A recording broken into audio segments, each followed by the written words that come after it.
இரும்பு தோழர்களே, உங்களுக்கு என்னுடைய மாலை வணக்கம். இந்த படத்துல நீங்க பார்க்குற ஒரு பேர் வந்து மில்லர்டு வில்லியம்சன். மில்லர்டு வில்லியம்சன்றவர் வந்து இது வந்து 1954 பாடி பில்டர். இவர் வந்து junior mister Auckland, mister Berkeley and mister muscle beach titles இதெல்லாம் வாங்கியிருக்காரு. அதாவது 1954ன்னா அந்த காலத்தில் பாருங்க, பழைய பாடி பில்டர் ஸ்டெராய்டுலாம் கிடையாது.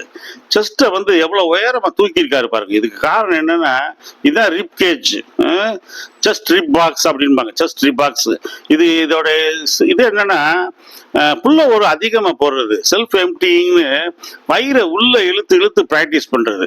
வேக்யூம் அப்படின்ற ஒரு எக்ஸசைஸ் அர்னால்டோட என்சைக்ளோபீடியா மாடர்ன் பாடி பில்டிங்கில் அந்த வயிறை உள்ள இழுக்கிறது எப்படின்ற எக்ஸசைஸ் அர்னால்டு சொல்லி செஞ்சு காமிச்சிருக்காரு. அதை நான் கூட இப்போ என் வீடியோவில் போட்டிருக்கேன். செஸ்ட்டை உயர்த்தினா மேலே அப்படியே ஃப்ளாட்டாக வருது. அது மேலே கிளாஸை வைக்கிற மாதிரி இப்போ எல்லாருமே வைக்கலாம். ஆனால் அந்த அளவுக்கு மிக பிரம்மாண்டமான செஸ்ட்டு அப்படி அந்த காலத்தில் டெவலப் பண்ணியிருக்காங்க.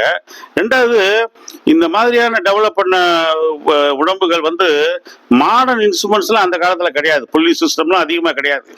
நேச்சுரலாகவே அது பெரிய பெஞ்சு ப்ரெஸ், இன்க்ளைனு டிக்ளைனு புல்லோவர் அந்த மாதிரி தம்பல்ஸ் இதுகளை வச்சு தான் டெவலப் பண்ண இந்த உடல் அமைப்பு பாருங்க. ரெண்டாவது, நேச்சுரல் ஃபுட்டு. ஸ்டெராய்டுன்ற ஒரு கான்செப்டே அந்த டைமில் அதிகமாக கிடையாது. இவர் பெரிய மிஸ்டர் அமெரிக்கா லெவலுக்கு மேலே போனது கிடையாது. சாதாரணமான ஒரு பாடி பில்டர் தான். ஆனாலுமே எவ்வளோ அருமையான செஸ்ட் பாருங்க, எவ்வளோ உயரமாக இருக்கு பாருங்க. கை செஸ்ட் வயிற்றுக்குள்ள இருக்கு பாருங்க. இதான் அந்த காலத்தில் உங்களுடைய கை வெளியே தெரியக்கூடாது அப்படின்பாங்க சைடு செஸ்ட் போஸ்ட்ல. ரொம்ப பியூட்டிஃபுல்லாக இருக்காரு. இது ஒரு பழைய படம் எனக்கு கிடச்சிச்சு. நீங்கள் எல்லாம் பார்க்கணுன்றதுக்காக இதை எடுத்து நான் உங்களுக்கு காமிக்கிறேன். நன்றி, தேங்க்யூ. பாருங்கள்.